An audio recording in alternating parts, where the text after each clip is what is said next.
प्रेम से बोले शंकर भगवान की जय। तीज माता की जय।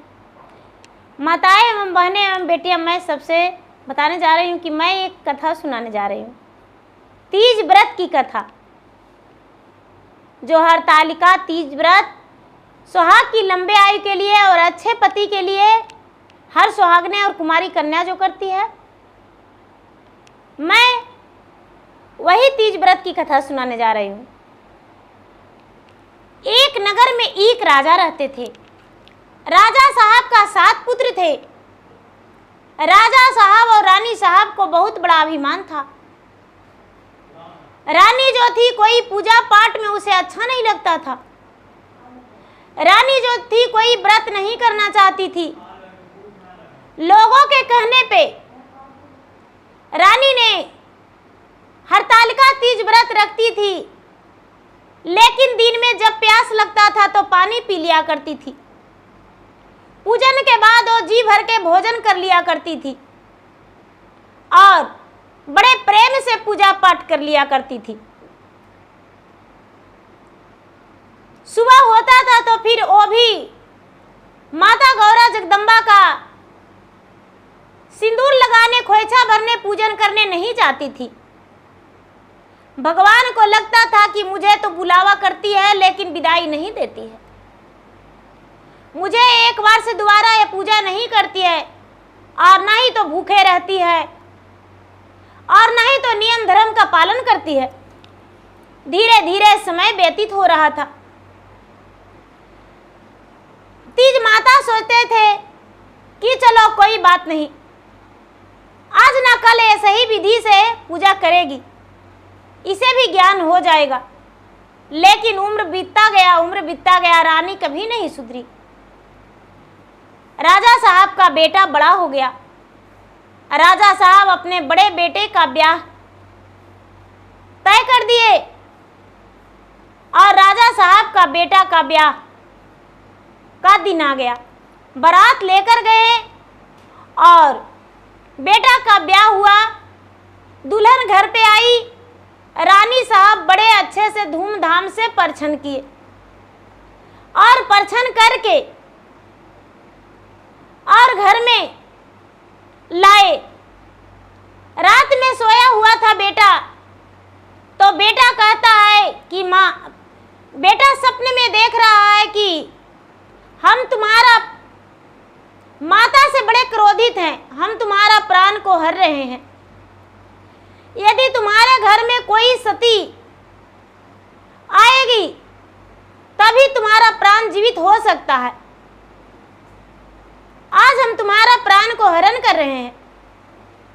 आंखें खुला तो राजकुमार माँ के पास गया और बोला, माँ, आखिर कौन सा गलतियां तूने किया है जो आज ही मैं मरने वाला हूँ? आज तो मेरा ब्याह हुआ है माँ। माँ, यदि मेरा मृत्यु भी हो जाए तो मेरा शरीर को जलाने मत देना, एक कमरे में बंद करके रख देना। माँ बोली, बेटा ऐसा कुछ नहीं होगा, भगवान तुम्हारे साथ ऐसा कुछ नहीं करेंगे। इतना कह के बेटा अपने पत्नी के साथ सोने चला गया। और सवेरा हुआ तो बेचारी पत्नी चिल्लाते चिल्लाते निकली कि माँ जी, ये तो कुछ बोल ही नहीं रहे, पूरा गांव में शोर शराबा हो गया। रानी चीखती चिल्लाती रह गई, लेकिन उसका प्राण वापस नहीं आया बेटा के। रानी बोली कि रात्रि में, आधी रात्रि में मुझे बेटा मुझसे ऐसा बोला था, एक कमरे में इसे बंद कर दीजिए। राजा साहब ने उसे कमरे में बंद कर दिए और प्रतिदिन उसे गंगा जल से स्नान करवाते थे, घी और चंदन लगवाते थे, इतर और गुलाब जल छिटवाते थे। वह तो बेचारा राजकुमार ना तो सड़ता था, ना गलता था, ना महकता था, बिल्कुल जस के तस उसी तरह था। धीरे धीरे समय बीतता जा रहा था। 2 से 3 साल के बाद दूसरे भाई का ब्याह हुआ और दूसरे भाई के साथ भी बिल्कुल ऐसा ही हुआ। रानी फिर भी नहीं सुधरी। दूसरे भाई भी उसी तरह सपने में देखा और वो भी मृत को प्राप्त हो गया। उसका भी लाशे को घर में रख दिया गया छुपाकर। राजा साहब प्रतिदिन गंगा जल से स्नान करवाते थे, इत्र और गुलाब जल को छिड़काव करवाते थे, हल्दी और चंदन पूरे शरीर में लगवाते थे। धीरे धीरे तीसरा बेटा का भी ब्याह हो गया, तीसरा का भी हाल यही हो गया, चौथा का ब्याह हुआ, पांचवा का ब्याह हुआ, छठा का ब्याह हुआ। अब रानी जो थी, रानी डर गई, अब हम छोटा बेटा को ब्याह नहीं करेंगे, नहीं तो मेरा सारा बेटा मर जाएगा तो मेरा जीवन में क्या रह जाएगा। छोटा बेटा घबरा कर बोला, माँ ऐसा नहीं हो सकता, हम तो ब्याह अवश्य ही करेंगे। नहीं माँ, हम ब्याह नहीं काहे करेंगे, सबका क्या मर ही जाएगा। अरे मेरा 6 भाई मर गया तो क्या, हम भी मर जाएंगे।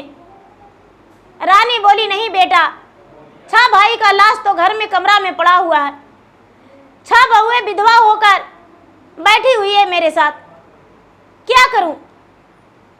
मैं मर जाता तो अच्छा रहता, लेकिन ये दिन देखने को नहीं मिलता। फिर भी रानी नियम धर्म से कोई पूजन पाठ नहीं करती थी। धीरे धीरे समय बीत रहा था। एक दिन का बात है कि छोटा बेटा बोला कि माँ, हम जा रहे हैं अपने नगर को छोड़कर, हम इस नगर में नहीं रहना चाहते हैं माँ। सभी लोग मुझे कहते हैं कि राजा साहब का छोटा बेटा अब लगता है कुंवारा रह जाएगा, इसका ब्याह नहीं होगा। माँ, लोग को ताना सहते सहते मैं तंग आ गया हूं और मैं जा रहा हूं। माँ, गुरु भाई बहना, राजा साहब का छोटा बेटा घर से निकल गया और सोचा कि वन में वनवासी बन के, सन्यासी बन के अपना जीवन बिता लेंगे। रास्ते में एक तपस्वी बाबा थे, 12 बरस से बिना अन्न जल के तप कर रहे थे, भगवान को ध्यान में लीन थे। राजा साहब के छोटा बेटा उसके पास पहुंचे। उस तपस्वी बाबा के चारों ओर पूरा घास पात जमा हुआ था। राजा साहब का छोटा बेटा को दया आ गया और लगा, क्यों ना इसे हम साफ सफाई कर दे। ये व्यक्ति कैसा है, क्या इसे पीलू पथारी नहीं काटता है, दर्द नहीं होता है, इनका शरीर पे पूरा घास जमा हुआ है। बेचारा राजा साहब के छोटा बेटा बड़े प्रेम से उस साधु महात्मा जो तपस्वी थे उनको चारों तरफ सफा कर दिए। सफा करते करते उनका आंखों पे जो घास जमा हुआ था वो खींचने पर तपस्वी बाबा बड़ा जोर से चीखे। राजा का छोटा बेटा घबराते हुए बोले, बाबा क्षमा करें, मैं तो बड़ा धीरे धीरे आपके चारों तरफ सफा किया हूं घास, लेकिन क्या आपको दर्द हुआ? तपस्वी बाबा इसके सेवा से और इसके प्रेम से बड़े खुश हो गए और कहते हैं कि पुत्र तुम कौन हो? इतना लोग आते जाते, लेकिन किसी ने मेरे तरफ नहीं नजर उठाकर देखा और न ही तो मेरे पास आया और न ही मेरे आसपास के गंदगी साफ किया और न ही कोई घास निकाला। आखिर तूने ऐसा क्यों किया? बोला, नहीं बाबा, ऐसा कोई बात नहीं है, बस मुझे नजर पड़ा और आप पे दया आ गया। तपस्वी बाबा बोले, ठीक है पुत्र, जो कुछ वरदान मांगना है तो कोई वरदान मांगो, हम तुम्हें वरदान देंगे। मैं अभी अभी तपस्या से बाहर आया हूं, कुछ भी मांगो, हम तुम्हारे भक्ति से प्रसन्न हैं। तूने मेरे लिए बहुत बड़ा कार्य किया है। ये बात सुनकर राजकुमार का छोटा बेटा राजा का छोटा बेटा राजकुमार बोला, बाबा मेरे पिता एक ही थे, मैं 7 भाई था, लेकिन 6 भाई आज मेरे बीच नहीं हैं, मैं एक लौता हूं। ब्याह के दिन ही 6 भाई का मृत्यु हो गया, 6 का लाश एक कमरे में पड़ा हुआ है। पिताजी प्रतिदिन अपने हाथों से गंगा जल से नहलाते हैं, इत्र और गुलाब जल छिटवाते हैं, चंदन और घी का लेप लगवाते हैं, हल्दी चंदन घी का लेप लगवाते हैं, पूरे कमरा में धूप अगरबत्ती सब कुछ जलाते हैं जिसमें मेरा भाई का लाश खराब ना हो। पता नहीं किस कारण वो रखे हैं, वो मुझे पता नहीं। तपस्वी बाबा बोले, हे पुत्र, तो तुम क्या कहना चाहते हो, मुझे अच्छे से बता दो। राजकुमार बोला, तो बाबा क्या मेरा ब्याह नहीं होगा? हम पूरे जीवन कुंवारे रहेंगे। मैं भी एक सन्यासी बन के जीवन बिताने जा रहा हूं वन में। सन्यासी बाबा बोले कि ऐसा बात नहीं है, तुम्हारा ब्याह होगा, लेकिन उस कन्या से ब्याह करना जो कुंवारी से हरतालिका तीज व्रत किया हो, जो 16 सोमवारी का व्रत रखा हो, हर पूर्णिमा के दिन उपवास रखा हो, भगवान भोलेनाथ के भोग में खीर और मेवा का भोग लगाया है, उसी के साथ ब्याह करना। तुम्हारा साथो भाई जीवित हो जाएगा। जो निमड़ी का पूजा किया हो, बेलपत्र भोले के नाथ के चरण में चढ़ाया हो। राजकुमार बोला, बाबा ऐसा लड़की मुझे कहां पता चलेगा? सन्यासी बाबा बोले, जाओ। जाते जाते जाते जाते रास्ते में एक बहुत बड़ा मंदिर मिलेगा भगवान भोलेनाथ का। वहां पे लगातार 7 दिन तुम रहना और देखना कि कौन इसमें प्रतिदिन पूजा करने आता है और पूजा करके भगवान के ध्यान लगाता है, ध्यान लगा के उसके बाद जाता है। यदि तुम 7 दिन लगातार एक लड़की के देखना तो उसके पीछे पीछे घर चल जाना और उसके घर तुम कोई काम मांगना। यदि उसके माता पिता तुम्हें कोई काम दे देंगे तो उसके घर काम कर लेना, उसके माता पिता को दिल जीत लेना, उस लड़की को दिल जीत लेना और उसके बारे में पूरा जानकारियां ले लेना, तब उससे ब्याह करना। ए राजकुमार बड़ा खुश हुआ और सन्यासी बाबा को बात सुनकर सन्यासी बाबा को प्रणाम किया और वहां से निकल गया। चलते चलते चलते चलते चलते चलते रास्ते में एक भगवान भोलेनाथ का बहुत बड़ा मंदिर था। मंदिर के पास बैठ गया। मंदिर के पास बैठकर देखने लगा कि कौन इसमें पूजा करने आते हैं प्रतिदिन, कौन नहीं। देखा तो 7 दिन लगातार उसी जगह पे रहा, फल फूल खा के बिता लिया जीवन। लेकिन एक राजकुमारी थी, राजा की बेटी, प्रतिदिन, उसका नाम रोहिणी था। रोहिणी प्रतिदिन आकर पूजा करती थी और पूजा करके भगवान के ध्यान करती थी, भगवान के ध्यान में लीन हो जाती थी 1.25 घंटा लगातार और उसके बाद चल जाया करती थी। राजकुमार देखा कि लगातार तो यही लड़की 7 दिन से आ रही है, क्यों ना इसके पीछे पीछे मैं इसके घर जाऊं। राजकुमार उस लड़की के साथ पीछे पीछे घर चले गए और जब उसके घर गए तो उसके माता पिता से बोले, राजा से बोले, हे राजन, मुझे कोई काम मिलेगा? राजा उसका पूरा शरीर को निहारते हुए कहते हैं, दिखने में तो राजकुमार लगता है, पर वो आखिर क्या कारण है जो मुझसे काम मांगने आया है? कोई तो इसके पास जरूर वजह होगा। इसका शरीर और तन का वस्त्र आभूषण सब राजकुमार जैसा दिखता है।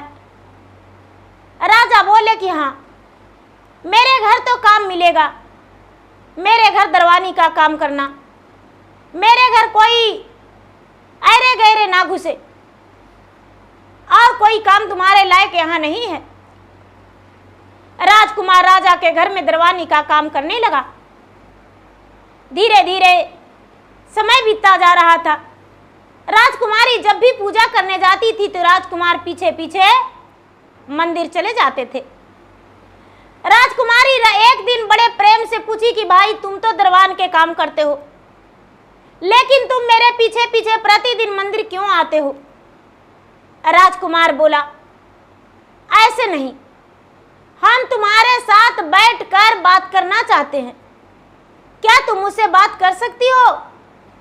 राजकुमारी बोली, क्यों नहीं, तुम तो मेरे घर का एक दरवान हो, पहरेदार हो।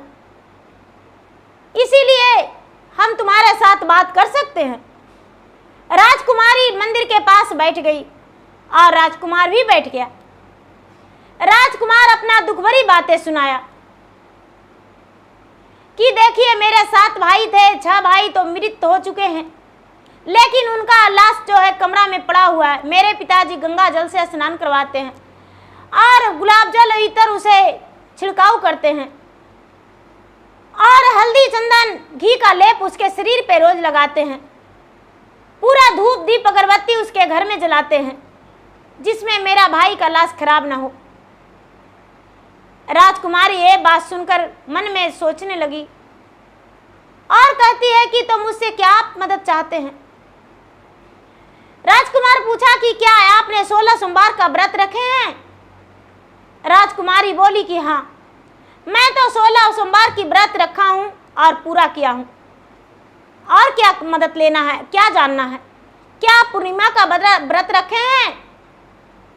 राजकुमारी बोली हाँ, मैंने तो कई पूर्णिमा का व्रत किया हूं, कोई मेरे पास गिनती भी नहीं है। क्या आपने तीज व्रत, हड़ताल का तीज व्रत किए हैं? राजकुमारी बोली हाँ, मैंने तीज व्रत भी किया हूं, कई तीज व्रत किया हूं। और क्या कहना है बताइए? तो आपसे मैं विवाह करना चाहता हूं। राजकुमारी मुस्कुराकर बोली, ऐसे तो आप भी मुझे कम नहीं दिखते हैं, आप तो सचमुच में राजकुमार हैं। आपका एक एक बात मुझे अच्छा लग रहा है। इस बारे में मेरे पिताजी से आप क्या बोल सकते हैं? छोटे राजकुमार बोला हाँ, क्यों नहीं। छोटे राजकुमार राजकुमारी के साथ हंसते हंसते घर आ गया। छोटे राजकुमार जाकर राजा साहब के पास बैठ गया और राजा साहब को बोला कि राजा साहब, मैं आपसे कुछ बात करना चाहता हूं। राजा साहब बोले कि क्या बात है? राजा साहब, हम आपकी बेटी से ब्याह करना चाहते हैं, क्या आप अपने बेटी से मेरा ब्याह कर देंगे? राजा साहब बोलने लगे, अरे ऐसे कैसे हो सकता है? तुम तो मेरे घर में दरवानी कर रहे हो और मेरे पुत्री से ब्याह कैसे कर सकते हो?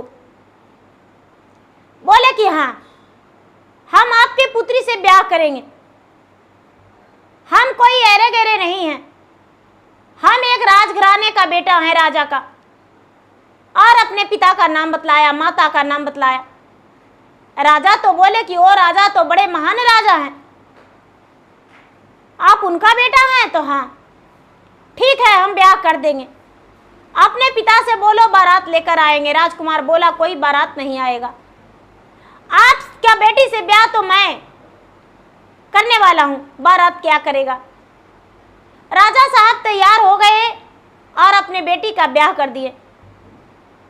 बेटी का ब्याह कर दिए और कहने लगे कि हम अपने घर नहीं जाएंगे लेकर। राजकुमारी बोली कि नहीं, कोई भी बेटी का ब्याह हो जाने के बाद वो ससुराल जाती है, मायका नहीं रहती है। इसीलिए मेरे पिताजी से विदाई मांगिए और हम भी अपने ससुराल जाएंगे। ये बात सुनकर राजकुमार सोचा कि अब तो मेरा भी घर जाने के बाद मृत्यु हो जाएगा। राजकुमारी बोली डरने का कोई बात नहीं, आप चिंता मत कीजिए। अपने माता से बोली कि माँ, अब हम विदा होकर जा रहे हैं, मुझे आशीर्वाद दे दो। माता ने सुहागन रहने का आशीर्वाद दी। भगवान भोलेनाथ के मंदिर गई और भगवान से बोली, हे भगवान,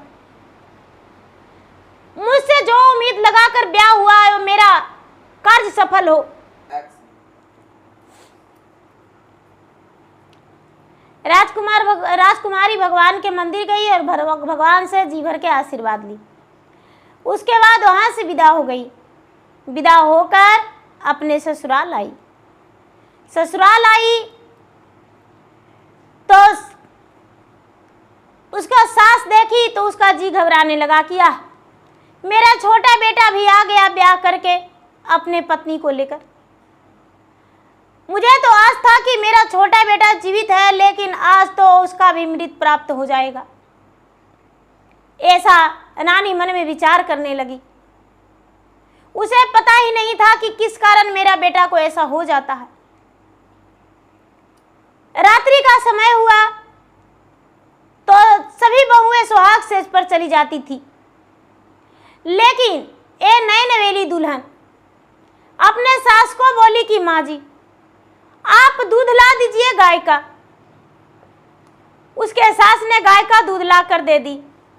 आंगन में दूध से 1.25 हाथ को जमीन लिप दी और लिप के भगवान का स्मरण करने लगी, भगवान का ध्यान करने लगी, धूप दीप नैवेद्य जलाने लगी। पूरे जब आधी रात बीता तो उसके पति जो थे उसी के बगल में बैठे हुए थे। आधी रात बीता तो धर्मराज जी उसके पति को प्राण लेने को लिए वहां पहुंच गए। बेचारी राजकुमारी कहती है कि महाराज आप कौन हैं? धर्मराज जी बोले मैं तो धर्मराज हूं, मैं तो तुम्हारे पति का प्राण लेने आया हूं। राजकुमारी बोली कि हे महाराज मैं आपसे बहुत खुश हूं, बहुत प्रसन्न हूं। आप पहले फूलों का हार पहन लीजिए और मेरा धूप दीप जलता हुआ इसका सुगंध ले लीजिए। फूलों का हार गले में पहना दी और चंदन का टीका धर्मराज जी को लगा दी और उसके बाद जो पूजा कर रही थी वो उनके हाथों में प्रसादी दे दी और उनका पांव छू ली। राजकुमारी तो धर्मराज जी कहते हैं कि सुहागवती भवा, पुत्रवर्ती भवा। उसके बाद लड़की खड़ी हुई राजकुमारी तो कहती है कि महाराज प्रसादी आप खा लिए? तो हाँ। महाराज सब तो प्राण लेने के लिए आते हैं यमदूत, आप स्वयं आए हैं?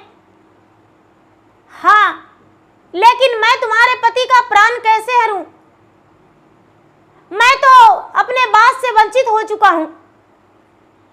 मैं तो तुम्हें सुहागवती भवा का आशीर्वाद दे दिया, अब तो तुम्हारे पति में मैं हाथ भी नहीं लगा सकता हूं। अब मुझे यहां से जल्दी जाना होगा। वहां से धर्मराज जी तुरंत ब्रह्मा और विष्णु और महादेव के पास पहुंच गए और कहने लगे कि भगवान मैं तो बहुत बड़ा गलती कर चुका। अरे वो तो राजकुमारी बहुत बड़े भगवान की भक्त है। मैं उसके आंगन में उसका पति का प्राण लेने के लिए गया तो वो बिस्तर पर ना पाकर वो आंगन में बैठी हुई थी, भगवान की पूजा कर रही थी। और मैं जब वहां पे गया तो मेरे गले में फूल का हार, लीलार में चंदन का टीका जो आज तक मेरा लीलार में कोई नहीं लगाया, और हाथ पे प्रसादी दे दिया। और मैं ये सब लेकर और उसके प्यार में भावुक होकर मैं सुहागवती भवा का आशीर्वाद दे दिया। भगवान ब्रह्मा विष्णु और शंकर भगवान तीनों कहते हैं कि ये क्या किए? मैं खुद उसका प्राण लेने जा रहा हूं। भगवान ब्रह्मा विष्णु महेश तीनों वहां से चल दिए राजकुमार को प्राण लेने को लिए, राजा के छोटे बेटे को प्राण लेने के लिए। तीनों जब गए आंगन में तो राजकुमारी पूरे इत्र और गुलाब जल चारों कोना छिड़काव कर रखी थी। बेली और चमेली, गुलाब, चंपा सब फूलों पूरा सजा रखी थी। महादेव ब्रह्मा विष्णु तीनों जब आंगन में गए तो उनका पांव तले गला गल लगा। कहते हाँ बड़ा सुंदर रास्ता है, बड़ा खुशबू लग रहा है। आगे आंगन में गए तो राजकुमारी पूजन कर रही थी। देखते ही हाथ में लोटे का जल ले ली और ब्रह्मा विष्णु महेश का जल का छिड़काव कर दी। गले में फूलों का हार पहना दी और फूलों का हार पहना के गाय का दूध था उसे पंचामृत बना रखी थी, तीनों को घूटे घूट पिला दी। ब्रह्मा विष्णु और महेश तीनों प्रसन्न होकर कहते हैं सुहागवती भवा, हे पुत्री तुम्हारा भक्ति और पूजा से हम बड़े प्रसन्न हैं। कोई वर मांगो, हम तुम्हें वर देने को लिए तैयार हैं। राजकुमारी कहती है कि हे भगवान मुझे ऐसा वर चाहिए जो आज तक कोई नहीं मांगा हो। भगवान कहते हैं क्या? तो मेरा 6 जेठ मर चुके हैं और उनका लाशें घर में पड़ा है। मेरा 6 जेठानियां विधवा बन के बैठ चुकी है। मेरा 6 जेठ जीवित हो जाए। ऐसा बात सुनकर ब्रह्मा विष्णु महेश कहते हैं कि उनका तो अकाल मृत्यु हुआ, उन्हें तो कोई मृत्यु नहीं था, लेकिन ये सब तुम्हारे सास का कारनामे से हुआ है।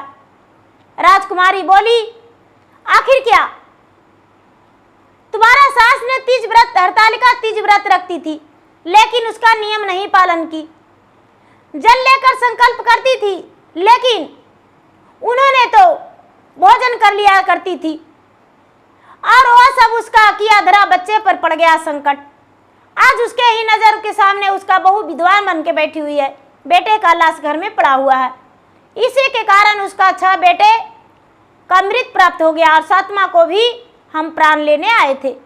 लेकिन तूने तो इतना व्रत कर रखी हो कि तुम्हारा पति का कोई बाल बाका नहीं कर सकता है, इतना पूजा पाठ कर रखी हो कि तुम्हारे सुहाग पे कोई प्रकार का कोई कष्ट नहीं आ सकता है। इतना कहते ही राजकुमारी पांव धर के कहती कि हे भगवान, बस मेरे पति के ही नहीं, मेरे 6 जेठ का भी प्राणों का रक्षा कर दीजिए, प्राण लौटा दीजिए। कहने लगे कि मैं तुम्हारे जेठ का प्राण लौटा देंगे, लेकिन तुम्हारा जो सास है वो सही विधि से, सही तरीके से पूजा पाठ करे, तुम्हारा घर में कोई प्रकार का कोई दुख नहीं होगा। और वचन दी कि आज से भगवान ऐसा ही होगा। मेरे सास और मेरे 6 जेठानियां सभी हरतालिका तीज व्रत करेंगे और निराहार निराजल रहेंगे, एक अंजल ग्रहण नहीं करेंगे, पूरे लगातार 24 घंटा निराहार और निराजल रहेंगे। भगवान ने एक लोटे जल लिए और उसने तीनों मिलकर 6 राजा के बेटे को मुख पर जाके जल का छिड़काव किए। 6 बेटे उठकर बैठ गए। राजा साहब के 6 पुत्र जीवित हो गए। जय जयकारी राजमहल में पूरा गूंजने लगा। सवेरा होते ही पूरा नगर में ढिंढोरा पिटा गया। राजा साहब के 6 पुत्र मर चुके थे, लेकिन छोटी बहू आई तो पूरे सबको जीवित कर दी। उनका छोटी बहू बड़ी गुणवान है, बड़ी भाग्यशाली है, वो तो साक्षात देवी है, साक्षात लक्ष्मी सरस्वती का रूप है, उसमें तो अनेकों प्रकार का गुण भरा हुआ है। ऐसा कहकर और सभी लोग छोटी बहू से मिलने गए और उनको धन्यवाद करने गए। छोटी बहू ने सबको बताई कि देखिए, मैं ऐसा कुछ नहीं किया हूँ, मैं सबसे यही विनती करती हूँ कि भाद्र मास शुक्ल पक्ष तृतीया के दिन कोई भी सुहाग ने अंजल ग्रहण ना करे और तीज व्रत रखे, पूरे निराहार निराजल रहकर और भगवान का पूजा पाठ विधि से करे। मेरे सास ने ऐसा गलती की तो उनका 6 बेटे को मृत प्राप्त हो गया और 6 बहुएं विधवा हो चुकी थी। इसलिए मैं सबसे विनती करती हूँ कि कोई भी ऐसा सुहागन ऐसा ना करे। जो कन्याकुमारी हरतालिका तीज व्रत करती है उसके अच्छे घरवर पति मिलते हैं, अच्छे परिवार मिलते हैं, और मैंने ऐसा किया था। उसी का कृपा से मैंने अपने 6 जेठ का प्राण को रक्षा किया, प्राण को बचाया। मैंने तो बहुत छोटा से बाल्यपन से भगवान भोलेनाथ का पूजा किया था, तीज माता को पूजा किया था और निराहार निराजल उपवास व्रत भी किया था। पूर्णिमा का व्रत रखा था और 16 सोमवार का व्रत रखा था। इस ऐसा सबको बताए। वहाँ का जितनी कुमारी कन्या थी, हर सुहाग ने व्रत रखने लगी। तीज व्रत, हरतालिका तीज व्रत को बड़े मान सम्मान से पूजा पाठ करने लगी। जो राजा की पत्नी थी वो भी विधि के अनुसार पूजा पाठ करने लगी, निराहार रहने लगी। राजा के 7 बहुएं और सास सभी मिलकर एक जगह भगवान के केले का पत्ते काटकर उसे बेदी बनाती थी, भगवान के आसन लगाती थी और बड़े धूमधाम से पूजा करके पूरी रात जागरण करती थी। ढोलक झाल मृदंगे बजाया करती थी और पूजा पाठ बड़े अच्छे तरीके से करती थी। तो प्रेम से बोले तीज माता की जय।